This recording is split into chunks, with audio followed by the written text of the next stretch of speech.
This is Robert Monroe with another report on tape from our Explorer files.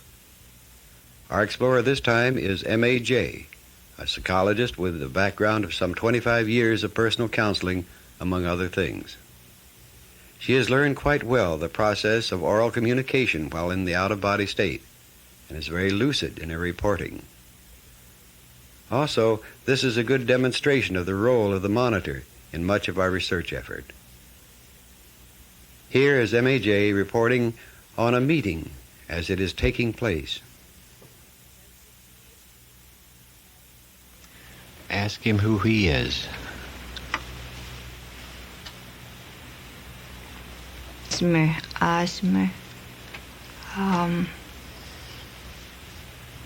John Osmer. Some kind of a power plant.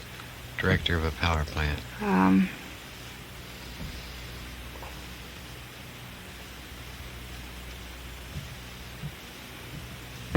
Plant. Electrical power plant. Was this on the planet Earth? Yes. In Oregon. Ask him if he can remember the dates.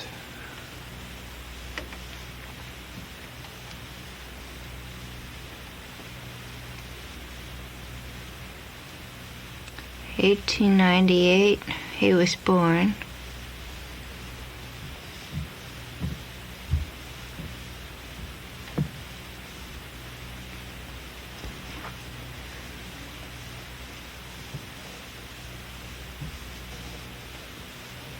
'46, he died.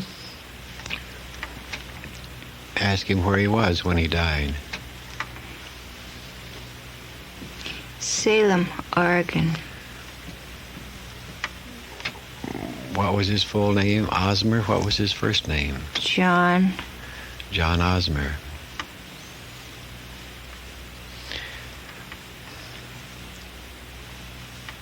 Ask him at what time of year he died in Salem, Oregon.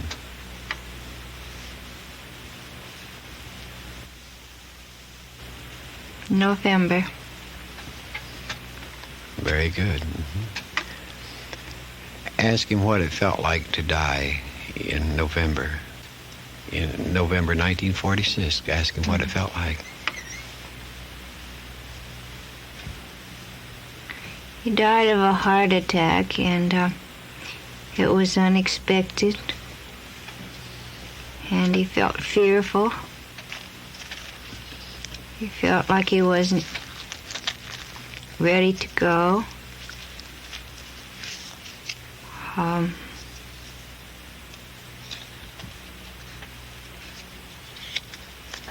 He was holding on.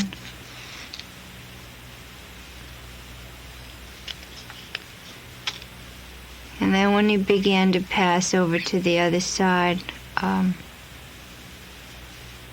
people came to meet him, to help him.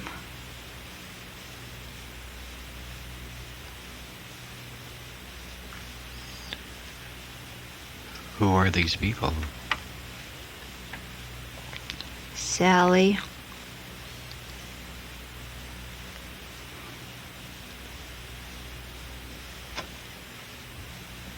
And who was Sally to him?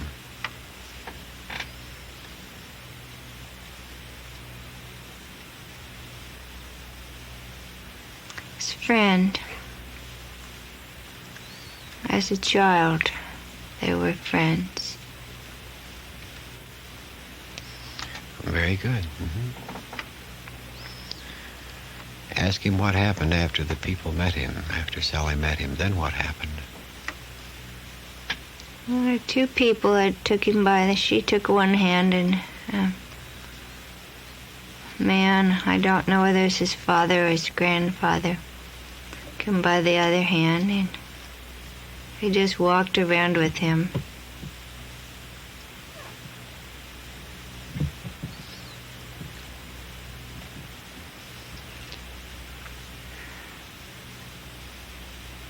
He doesn't really remember all of the steps he went through.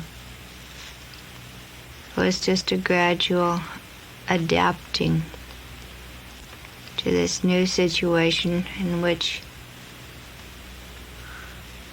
he began using those skills he had developed on the Earth planet. To what is the purpose of his doing this that he is doing now?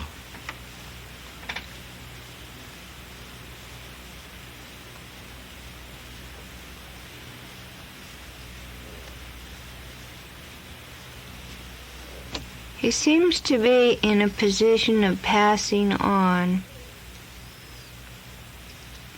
information about use of atoms and atomic power. He passes it on sometimes to people through dreams.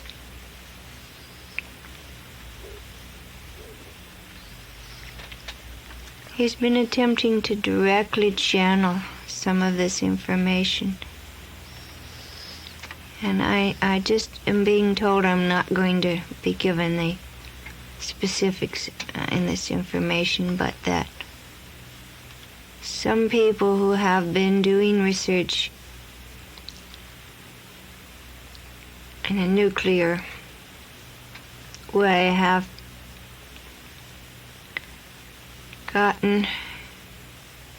become very adamant against the use of nuclear power for weapons, and have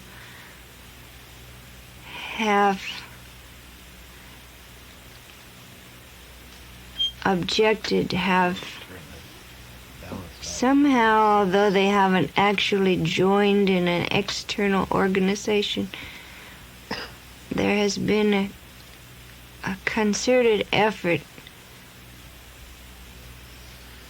to oppose the use of nuclear power in a detrimental way, and John has been attempting to communicate with this kind of circle of people who are on the Earth plane.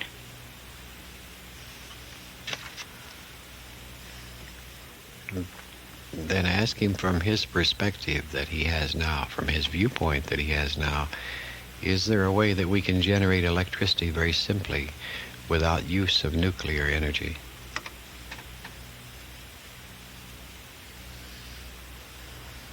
There's a level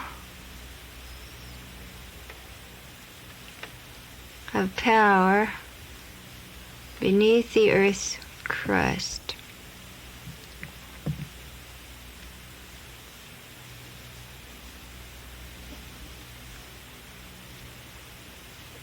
This can be activated by the rays of the sun. He's showing me some sort of an instrument.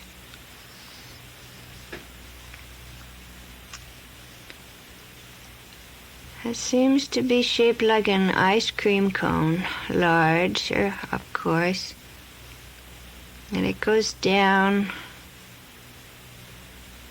200 feet into the Earth.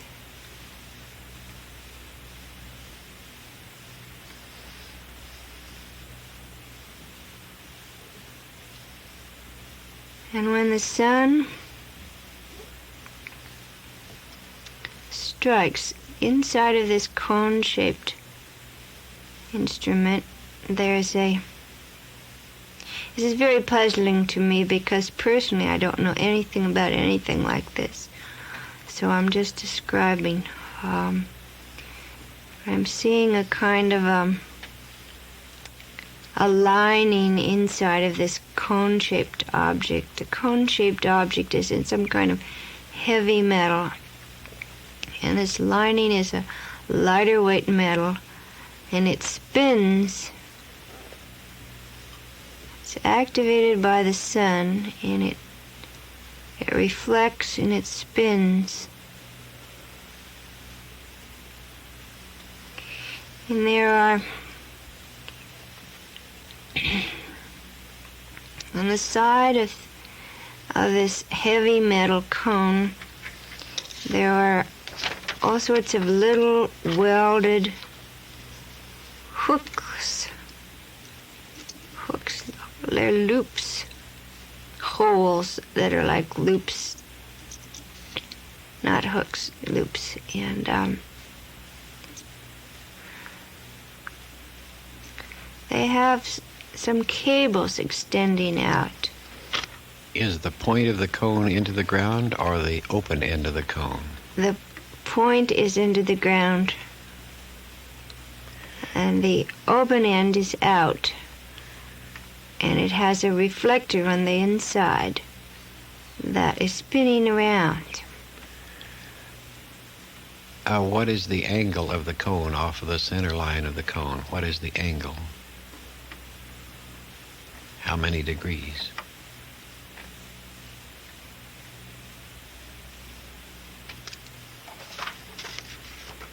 Maybe about 30, 35 degrees. Ask him if the angle is important. He said yes. What would be the best angle to use then? 28 degrees. Very good. Then what is the outer shell material you've used in the cone? Iron. Very good. And what would be the material on the inner lining?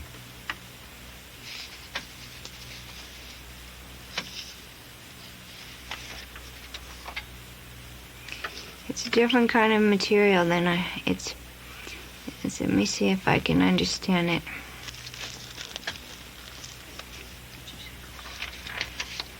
It's an alloy. It says aluminum and tin. In what ratio?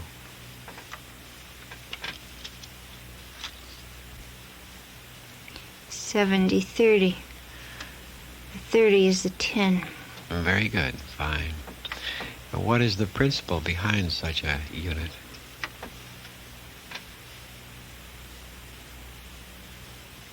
If I knew something about this, it might be easier. I just feel so absolutely blank, but I'll listen. All you need to do is report. Based on the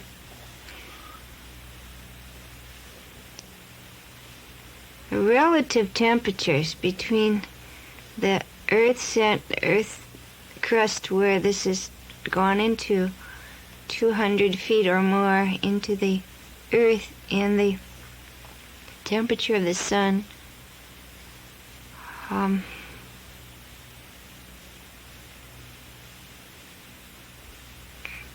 it's something like an alternating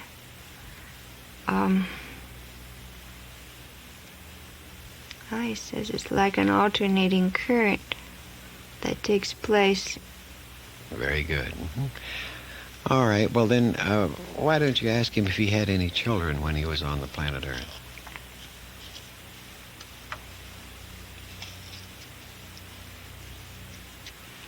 He said he had a son.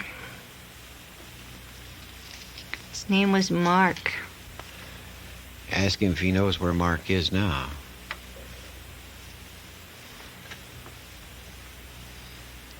Mark was drowned in some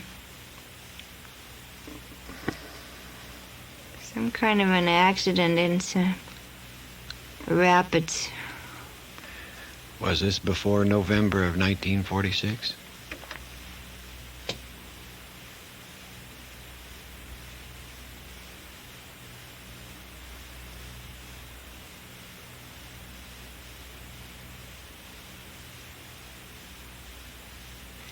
I get that it was 1948.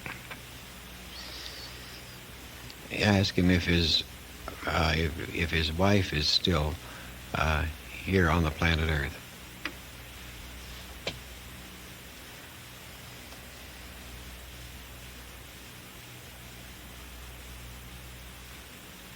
He says she's remarried to someone named Stewart. I think Stewart is the first name, but I'm not sure. And he's not very, I don't know, he just doesn't seem to want to talk about it. Well, I just say then, what was her first name?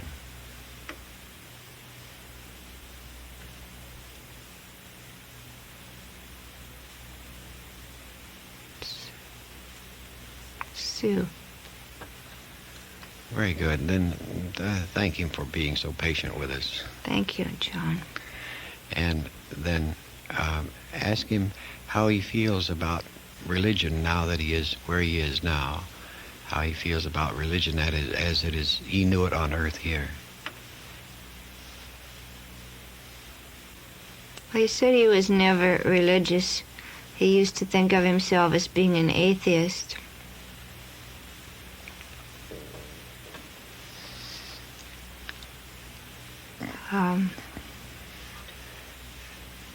Ask him if he's changed his viewpoint at all since moving to where he is now. He kind of laughs. But, it's like he gives the impression of,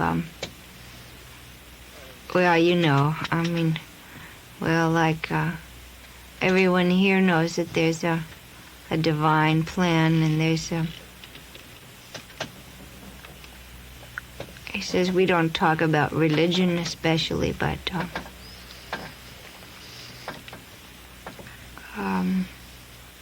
the spirit is what we're working on and with, and ask him if he understands better the energy by which you're communicating with him right now. Well, he says he certainly understands it better because when he was on the earth plane, he was not open to such communication. But he says he has much to learn in this area. He was really attached to his work. He made his work almost to God. And so he built up his next realm.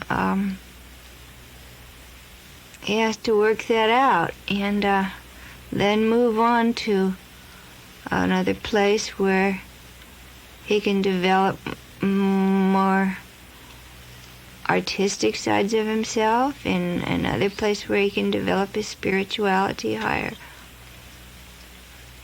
But what he's saying is that our attachments, our preoccupations with certain aspects of existence predetermine where we go, what planet we work on, what our main activities are. Once we get past a certain level of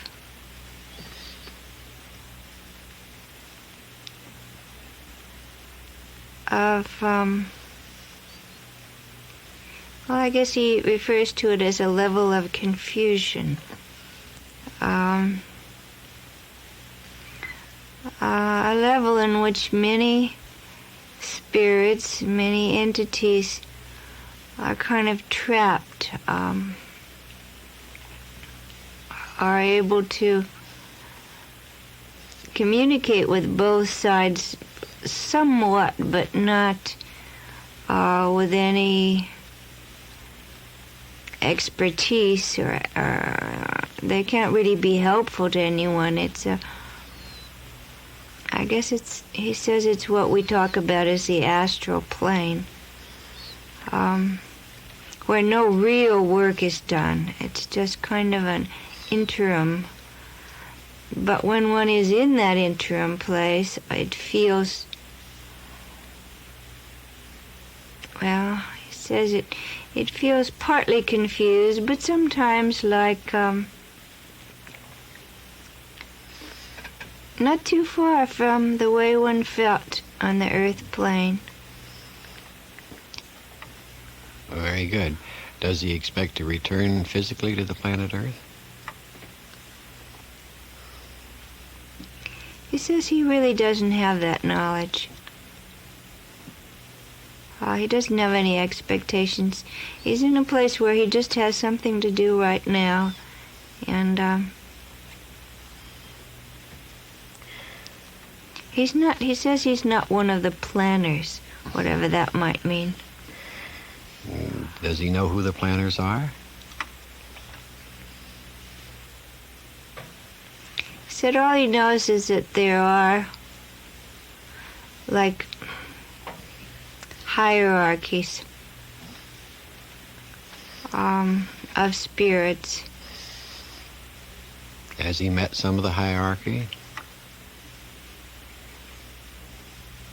He says he's met messengers in people that are more, or not people, entities that are more highly developed than he.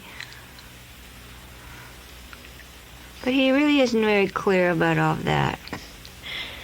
Well, then ask him this other thing, that when he was on the planet Earth, did he attend college? Oh yes, he attended college. Ask him where he attended and what year did he graduate.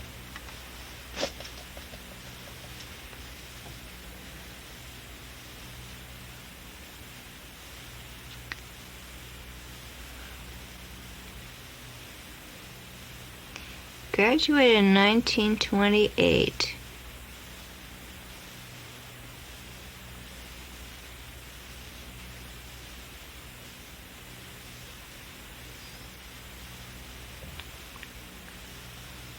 All I can get is Polytechnic. Ask him which Polytechnic.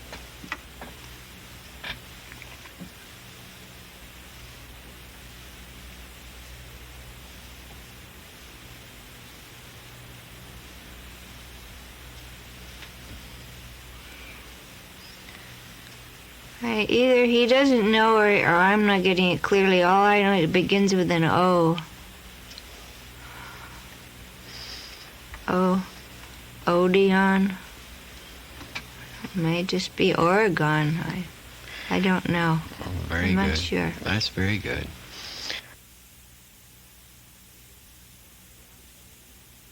And there you have an interview with a John Osmer, who died in November 1946, apparently.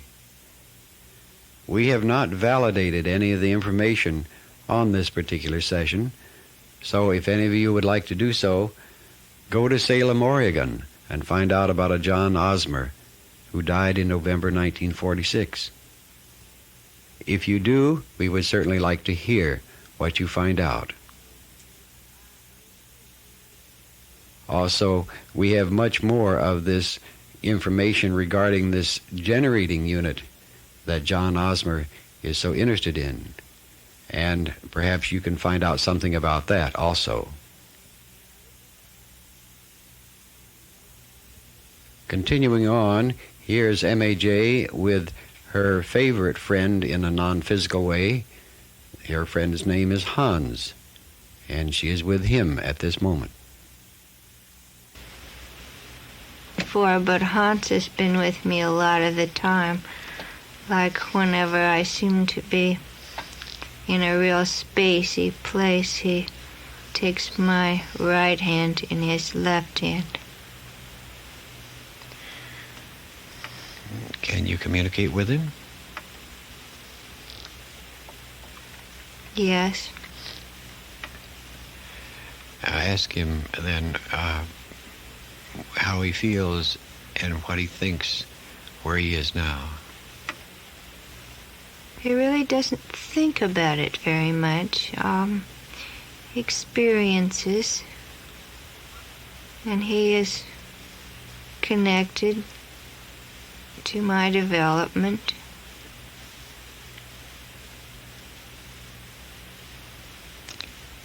Ask him if there is a difference in his perspective as to where he is now than when he was on the planet Earth physically. Oh yes, he says there's an utter lack of trying where he is now. Then what is important, ask him, that he feels about Earth life existence, physical matter existence here? It's like a testing ground, a proving ground. With our bodies,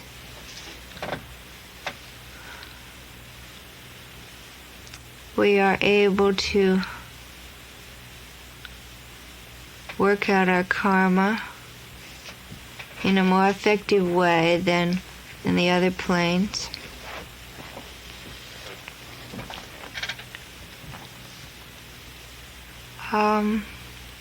He says as far as he can understand, and he says too, like so many of the other entities over there, that he has much to learn, but he is at a higher level of development than the gentleman we spoke to before. He lets me know that, but it's not with a sense of pride or anything. It's just a statement.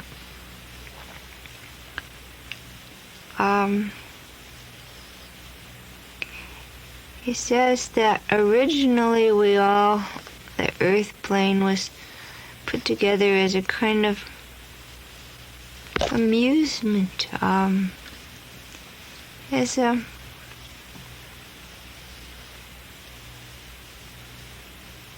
just a toy, a game,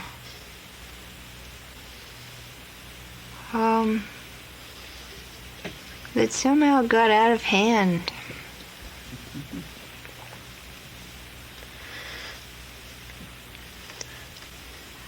Who created the toy, the game?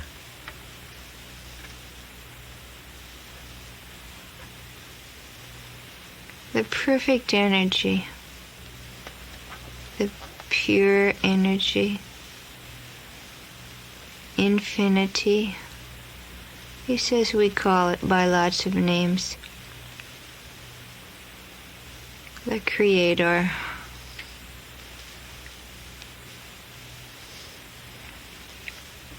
He says it wasn't an accident. It was a created plan, a concept.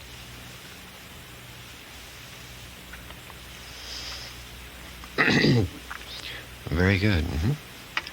Ask him if from his perspective he can perceive patterns that will take place in our time and space in the near future.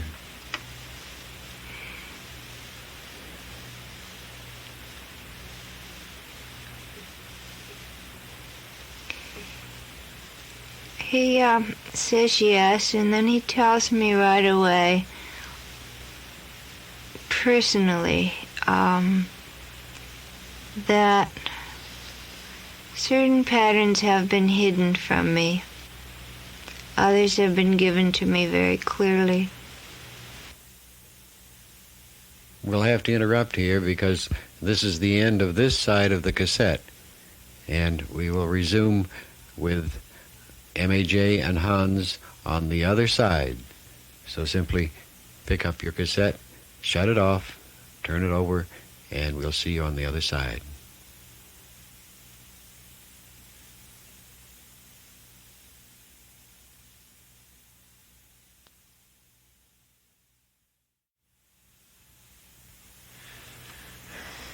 Ask him if our understanding of brain-mind from his viewpoint where he is now is anywhere near accurate.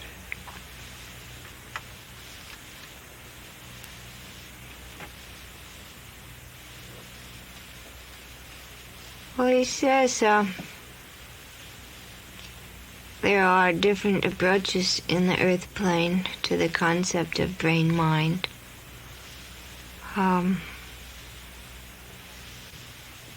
some more accurate than others, but that man has more than one mind. He has one brain, but he has more than one mind. There's a mind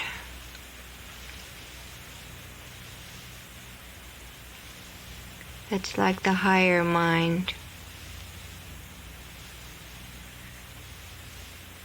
And there's a human level mind that we usually think of as our analytic mind.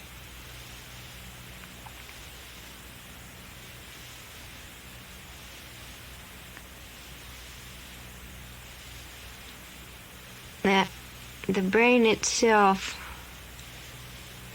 is a storehouse, like a computer.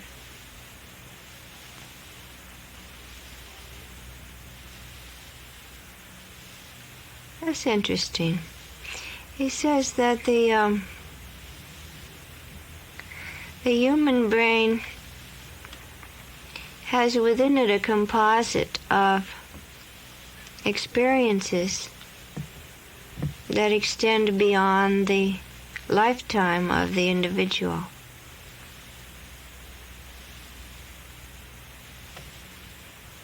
And it's the mind that interprets. The higher mind knows. The higher mind is wise, in touch with the wisdom, but the ordinary, the everyday human mind is the interpreter of the information that is stored in the brain. And that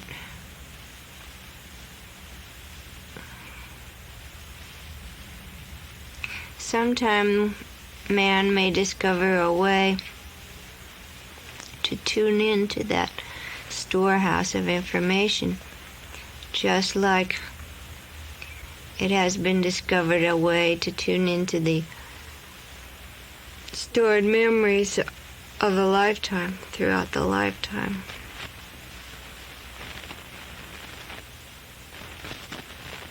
He says it will be a natural evolutionary process that will go along with the development of a higher level of consciousness. That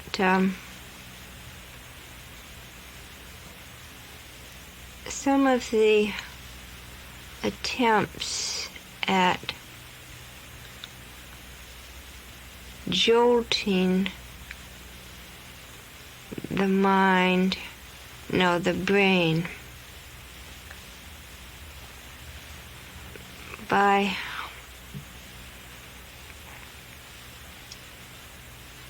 forceful means have sometimes been harmful. Some of the heavy drug usage particularly sometimes create a lesion between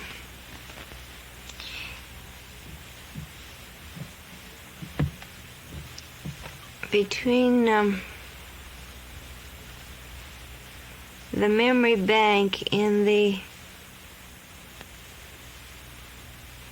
current short-term, even long-term human memory. And the lesion is something that, it's like a leakage, so that some of these things would leak through, but not in an organized, sensible fashion, creating apparent psychotic episodes. And not particularly useful. Of our methods of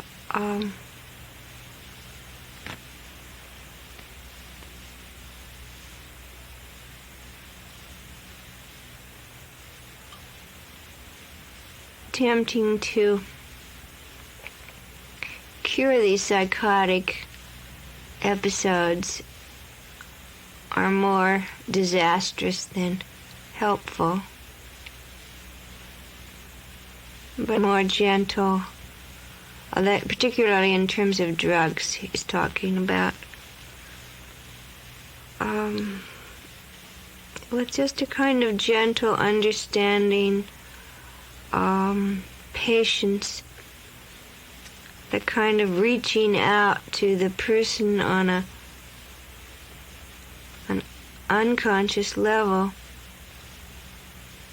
Some of these scars may be healed. And in the case of psychotic episodes, it's more useful to the individual to heal over these leakage spots than to try to pry them open further. Because if we allow the patterns, say in a more normal brain, if we allow the patterns to develop in their own way, there will be spontaneous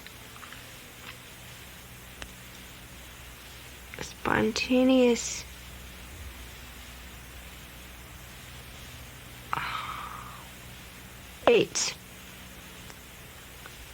in which the stored memory will pour through. He says this work that we're doing now is one way of tapping into that information. Their man is coming in to join us, and this man is dressed in like maybe what a hunter would have worn hundreds of years ago. He's got on kind of a leather suit. No, it's sort of a long vest, and it's on top of another shirt and pants. He's got on a hat. He has dark hair. I asked him who he was, and he said he was another guide on the same plane as Hans.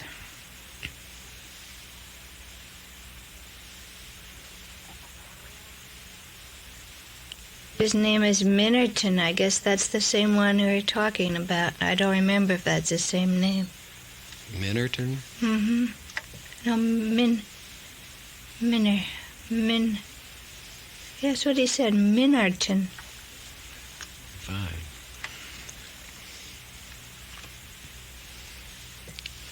Ask him if he has a specialty in the business of guiding, as it were. He says he has an interest in the outdoors and things to do with the land and conservation. He doesn't know if that's a specialty or not. He kind of chuckles about that. Well, that's a pretty good specialty, yes. Ask him if he understands the basic needs of growing of plants, for example. Does his interest go into that?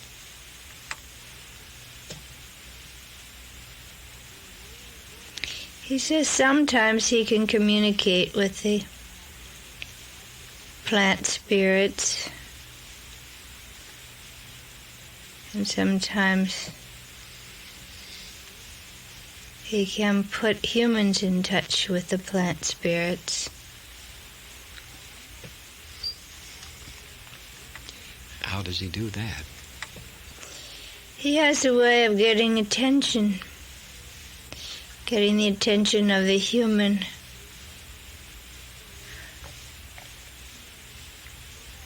Sometimes he just kind of imperceptibly reaches out. So the human feels a pull toward the plant.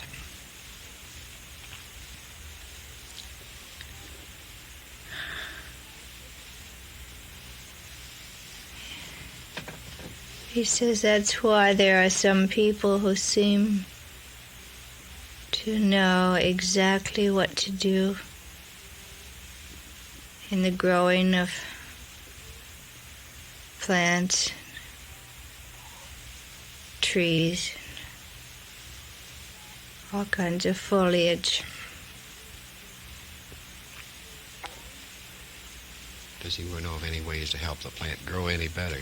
Well, the plant needs fresh, clear air, and sunshine, and of course all the fertilizer and water.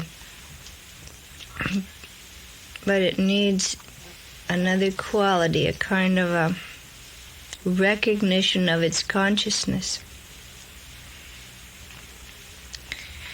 And those people who take care of the plants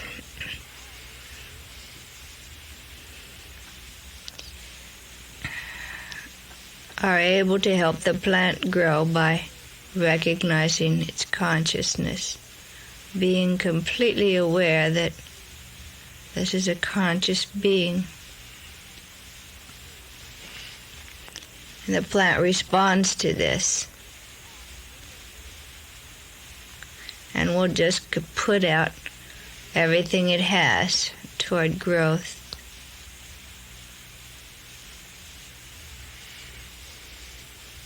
Is there a way that we can learn to do this?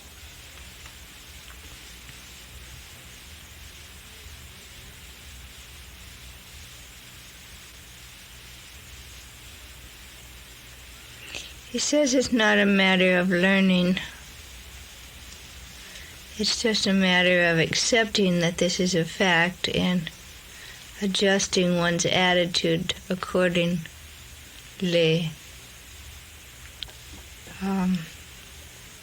Simply be aware that each plant has the capacity to feel its environment and feel the emotions.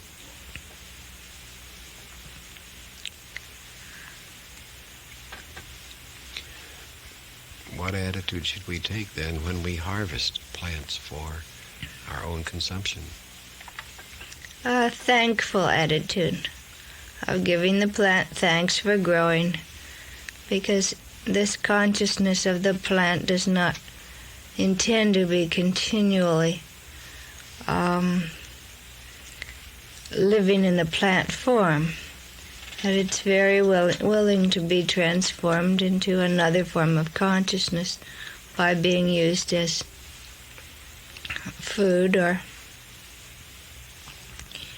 any other industrial use that is necessary for survival. So we must have an attitude of thankfulness, like thanking the plant for growing to the state. He says it really does, the plant really has a choice. There's a choice factor of growing larger and more healthy. If one consumes such a plant, does that consciousness then become a part of the person who consumes the plant? Yes. And then are there different degrees of consciousness? It contributes to the life force. I see. And he says that's why people are more vibrant, more alive, who eat fresh and raw foods, because the consciousness is still alive in the plant and transfers to the person who consumes it, or the animal who consumes it. How long does it stay within the plant after harvesting? It says a maximum of 2 weeks.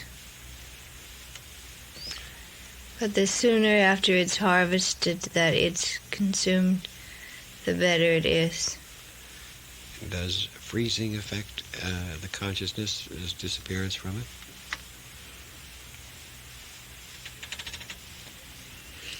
He says it dims it, makes it less conscious, but if it's frozen very quickly, they benefit from the consciousness is still there, but not to the same extent as if it were consumed fresh. But it is better to freeze. In these terms, it is more useful to freeze than to cook. I see. Then by inference, the best way that we would have plants for our consumption in wintertime, as it were, would be a greenhouse where we could have fresh plants. Yes, it would. He says there are other benefits to the edible plants.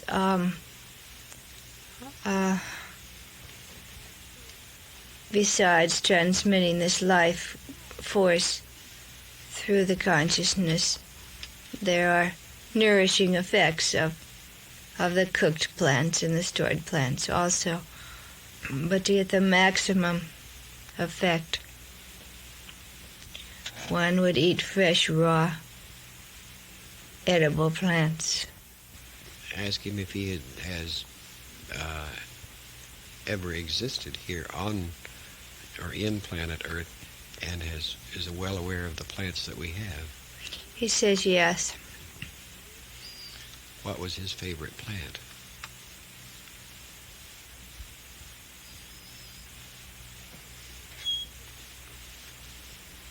Rutabaga. Rutabaga. I couldn't hardly say that because I just can't imagine it, but he says he likes it. It has a lot of vitamins. And after that, what does he like? He likes beets and carrots and all the dark green plants. Spinach, broccoli. He's not as partial to those plants that have to be dried, but he knows that we must have them and they're useful. But he says you're asking his own personal preference. Yes, but he says they're very good, but particularly corn. He prefers corn to wheat.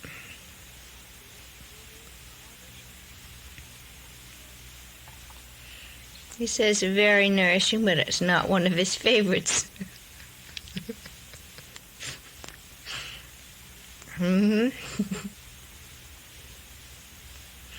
he's kind of laughing. He's kind of joking about this because he says it really, it doesn't make any difference what he used to like. But these are all very good sources of energy for us.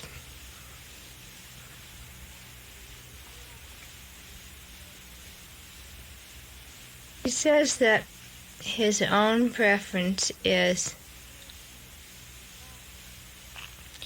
to eat the fresh, raw vegetables, grains, fruits. And he's showing me fish, and that you can also eat fish raw. And I'm kind of making a face, and he says, well, you don't have to. It has a lot of nourishment in it if you broil it or bake it. It's not so good for you fried, But I'm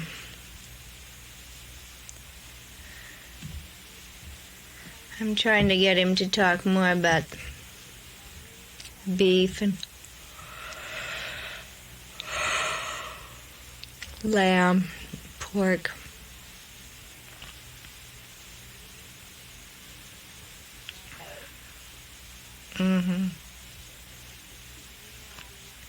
He says a human being would be healthier and more resistant if we did not eat animal flesh.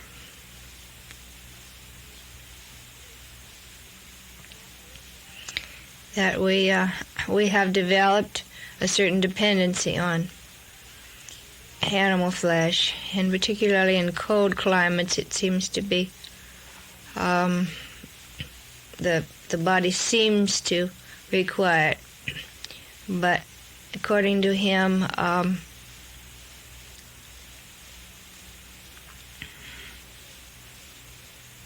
we would do better if we ate the grain directly instead of feeding it to the animals and eating the animals. We would be more,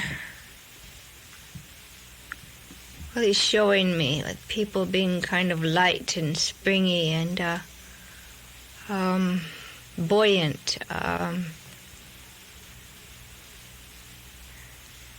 resilient, and also resistant to diseases.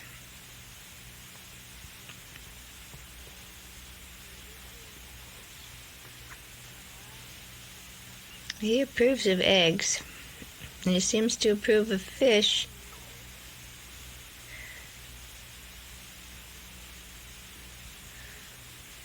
He seems to be kind of on the borderline about fowl. He says it depends on the circumstances. It's almost like I have the feeling he's trying to say to me, and it's not too clear, but it's like he's trying to say that there are periods of time when men eat different kinds of things, and it somehow has to do with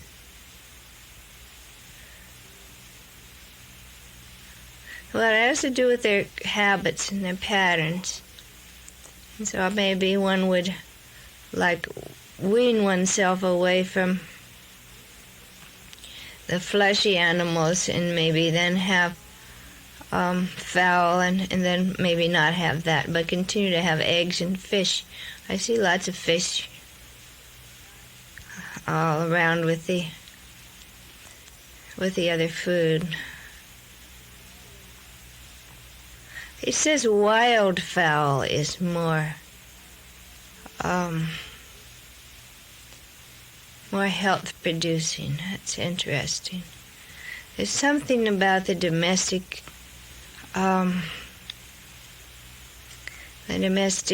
produced fowl that he feels is not too good for us. And I'm asking him, does it have anything to do with the hormones? And he said it has to do with a lot of the polluting factors. But that he feels more comfortable about wild, like wild ducks or pheasants or wild turkeys.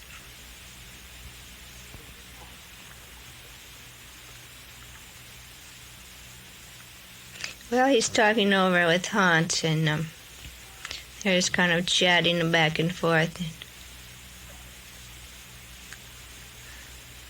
Hans says he's not really, he doesn't specialize in that, and in this other person, Miranon, does.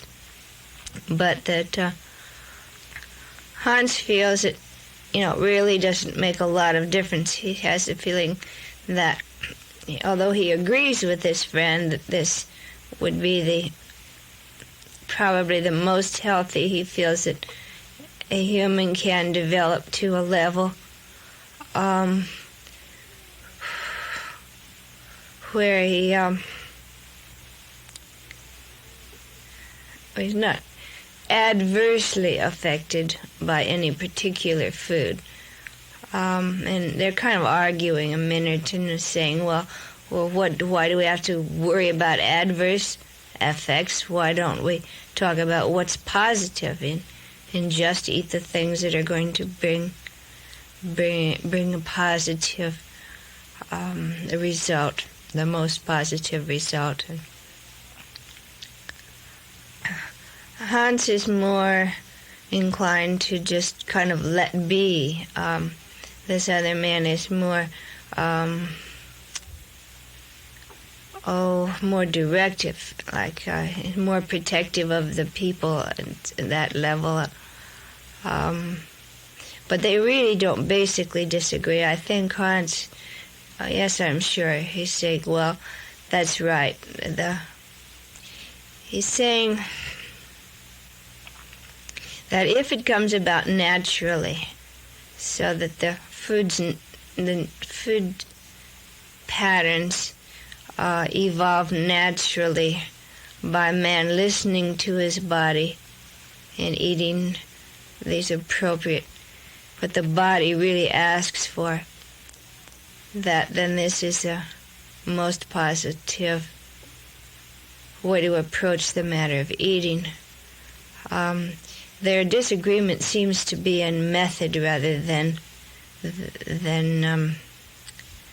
actually what is the best thing to eat. It's like Miranon is more inclined to be kind of bossy, sort of autocratic, and Hans is more More tolerant. more tolerant, kind of allowing and letting the thing happen. Another thing they're both saying is that food grown in the same area where one lives is very much healthier for that human body. That the atmosphere contributes to the consciousness within the plant or animal, and that atmosphere blends more perfectly with the consciousness that has been surrounded by the same atmosphere. Very, very interesting. But creates some problems. I guess it would. So that's why Hans again says, well, he kind of shrugs his shoulders a little bit and he says, well, you're right, I agree, we both agree, but, from a practical standpoint, these humans have gotten themselves into so many funny situations that they have to go and buy everything from the supermarket that's been shipped all over the world before it gets there.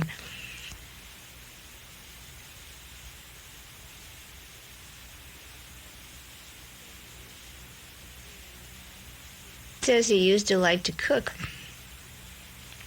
He used to like to make bread, different kinds of bread.